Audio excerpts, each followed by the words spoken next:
Agora, gente, quem aqui é do varejo? Tem gente do varejo? Aqui, temos lá. Então, a gente vai falar agora um pouco como que os serviços de valor agregado podem trazer mais valor mesmo para o seu cliente, tanto para o varejo quanto para credenciadoras. Então, eu quero convidar ao palco a VP de negócios da GetNet, a Maíra Borges. Por favor, Maíra. Lembrando, gente, que... Olá, bom dia a todos. Eu trabalho com isso. Fazer painel é fácil, tá? Porque você joga para um, joga para outro. Chegar nesse palco aqui sozinho, e mandar ver... Obrigada, isso aí. Rafa. Boa sorte, Maria. Pessoal, queria dizer que é um imenso prazer estar aqui, uma honra. É minha primeira participação no Innovation Pay, mas é um evento que já se tornou referência, né? Quando a gente fala em termos de conteúdo, né, para inovação, para pagamentos e para o que a gente precisa estar antenado aqui nesse nosso mercado brasileiro. E hoje a gente trouxe um tema que está bem alta, que é a parte de serviço de valor agregado, né? E como é que a gente, nesse mundo de pagamento que está tão competitivo, a gente consegue se reinventar aí com novas fontes de receita.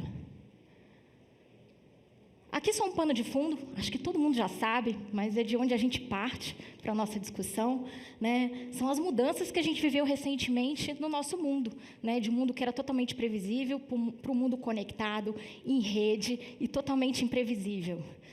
Maior exemplo disso, quando a gente compara as duas últimas posses dos nossos papas, né? Olha a diferença da conexão de celulares e tablets, né, entre a transição de um mandato de um papa e do outro, né? E essa conexão é chave para a gente entender o comportamento do consumidor, entender a partir daqui quais são as estratégias que a gente vai utilizar, né, para definir o sucesso do nosso negócio.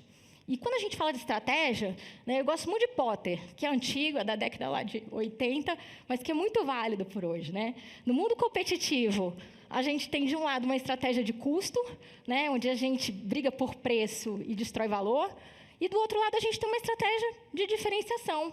Quer dizer, como é que um negócio que, às vezes, é igual entre todos os players, a gente cria uma estratégia de diferenciação para sair da briga de preço, que é um pouquinho o contexto que a indústria de pagamentos vem vivendo no Brasil. Aqui, estou falando da GetNet, tá? Um pouco a nossa estratégia aqui não foi seguir no caminho do custo, mas seguir no caminho da diferenciação. Vou contar um pouco disso, né? Mas e aí? Como que a gente se diferencia entre tantos?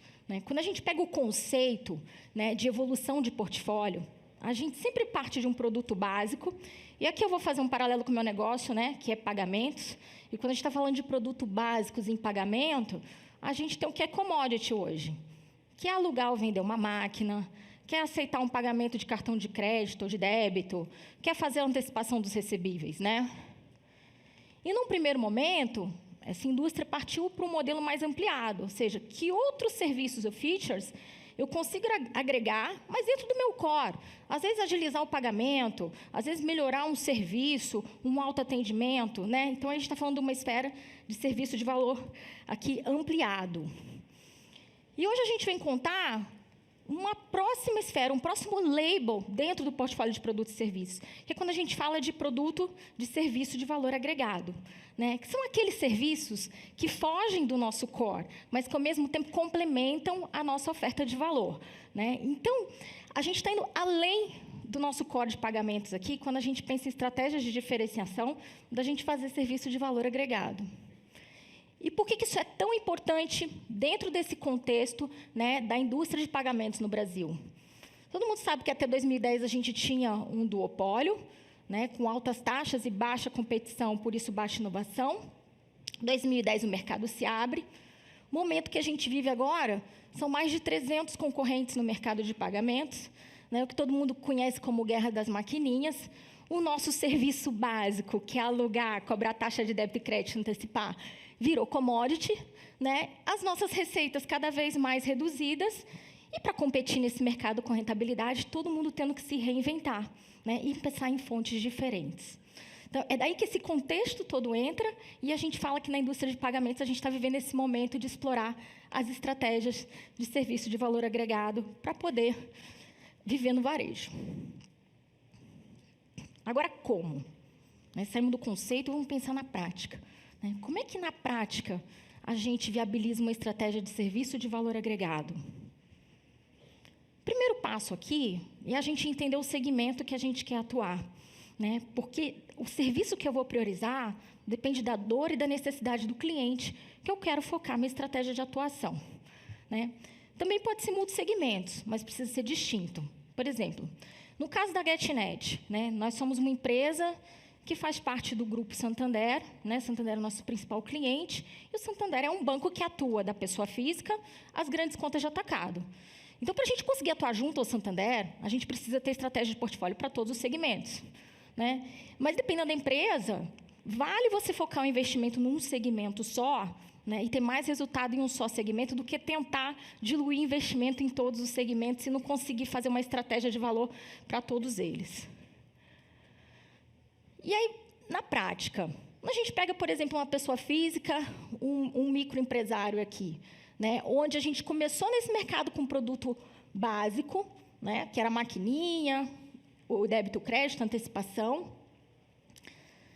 Num exemplo de serviço ampliado, né, o mercado começou a fazer o recebimento das vendas na hora, colocar um cartão pré-pago para atacar o público não bancarizado.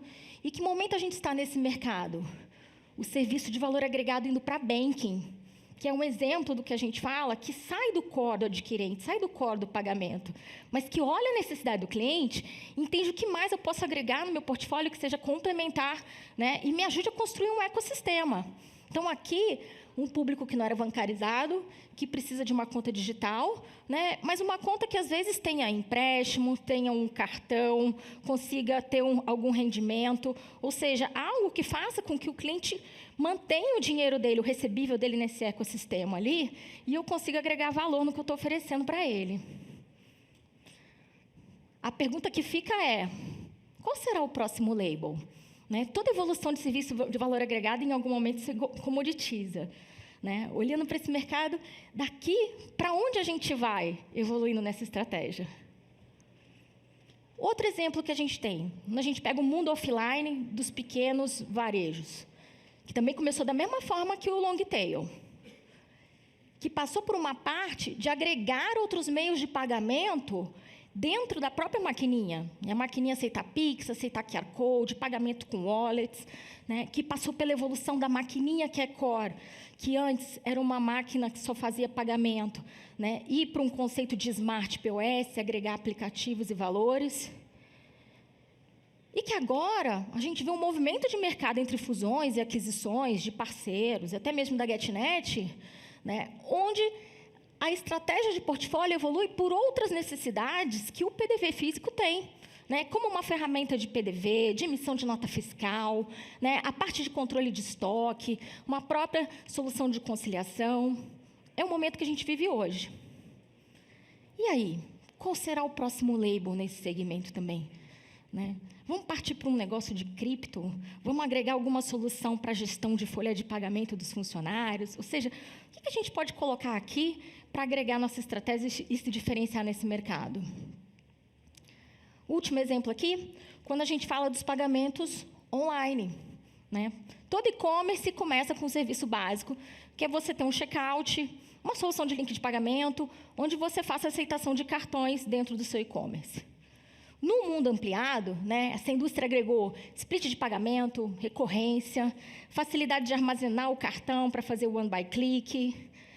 Numa esfera de serviços ampliados, a gente vê muita parceria, fusão para agregar a loja virtual, ou seja, as plataformas de e-commerce, até porque o varejo, quando ele vai montar um primeiro e-commerce, ele não procura o adquirente, não procura o meio de pagamento, ele primeiro monta o site, né, e em algum momento da evolução do site dele, ele tem a necessidade de conectar o pagamento. Né? Soluções de omnichannel, pensando um pouco no mundo globalizado, né? Nós temos recebido muitas demandas de clientes que são merchants internacionais, querem vender no Brasil, têm a dificuldade, às vezes, de conectar o pagamento em real com a solução em FX para fazer a remessa para fora, né? E aí a conciliação vira uma bagunça, né? E o mercado está carente de soluções nesse sentido. Né? E aqui no Brasil, muito valorizado também a parte de segurança e fraude. né? Nós sabemos, nós somos campeões mundiais em fraude aqui, né? O brasileiro é muito criativo em tentar burlar o sistema. E aqui uma super oportunidade de agregar valor. Então, aqui alguns exemplos, né, de como essa estratégia de serviço de valor agregado vem ajudando essa nossa indústria de pagamentos a se reinventar. E aqui, para terminar, queria colocar alguns direcionadores que nos ajudaram na GetNet, que podem ajudar você a repensar o seu negócio, né? Primeira dica aqui é a gente pensar na completude de portfólio, né? Se o meu negócio é pagamento, não adianta eu ir para uma evolução aqui de oferecer um serviço de troca de pneu, né? O que, assim, a gente tem que pensar numa completude de portfólio que faça sentido dentro da proposta de valor para aquele cliente que você está oferecendo o serviço, né? Como sendo uma evolução, né? Realmente um label, uma camada que complementa seu ecossistema, né? Segundo tema aqui, a gente fala um pouco na centralidade do cliente.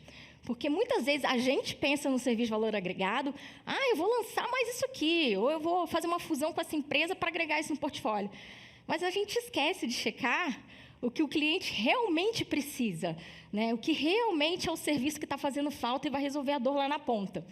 Vou dar um exemplo de um treinamento do IESE que a gente fez mês passado, onde a gente fez um exercício, né, de desenhar uma estratégia de UX, né, de experiência do consumidor, para deficientes visuais em uma grande loja do varejo, né? E aí, pegamos toda aquela metodologia que estávamos aprendendo lá, né, a teoria de como é que a gente trabalha num conceito agile, como é que a gente faz o discovery, e criamos, assim, soluções super inovadoras, né, de colocar marcação em braille no chão, colocar etiqueta em braille, e um atendimento que falava com o deficiente.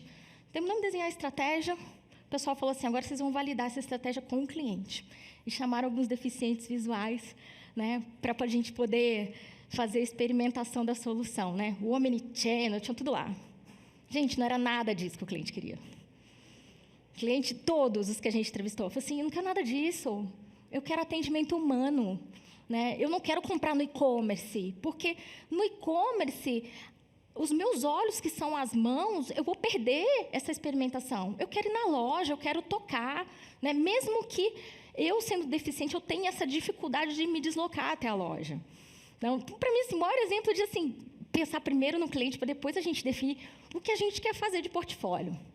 E a última dica, né, que todo mundo às vezes me pergunta é, faz dentro de casa ou busca um parceiro aqui para fazer alguma coisa de M&A? Depende do contexto. Depende se você tem know-how para construir em casa, depende da questão do time to marketing, porque às vezes a construção in-house vai demorar mais tempo e você quer ter uma solução rápida, porque o mercado está se movimentando e você não quer perder essa oportunidade. Nós temos 2 exemplos aqui na GetNet. Um que é toda a parte da plataforma de SVA de e-commerce que a gente tem, que foi uma decisão que a gente resolveu construir tudo dentro de casa, todas as soluções. E um outro exemplo que foi a AI, que é uma empresa de PDV que a gente adquiriu recentemente. Então, assim, dependendo do modelo, vale você avaliar sempre prós e contras, entre criar uma solução do zero em casa ou adquirir algo pronto no mercado. Não tem muito certo e errado aqui em completude de portfólio.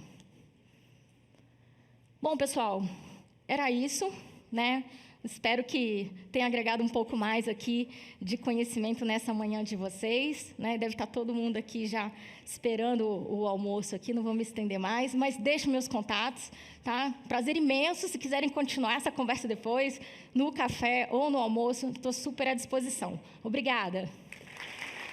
Você acelera, a GetNet acelera. Porque se a GetNet fala, tamo junto, é porque tá. Junto em tudo. Inovação, tradição, criatividade, maquininha, loja virtual, link de pagamento, empréstimo, conta, cartão, ufa! Deixa eu respirar. A gente é assim, mudando para acompanhar o seu ritmo, acelerando. Não importa o tamanho do seu mundo. Estamos aqui para impulsionar negócios e pessoas. Do pequeno ao grande, do balcão à internet. GetNet.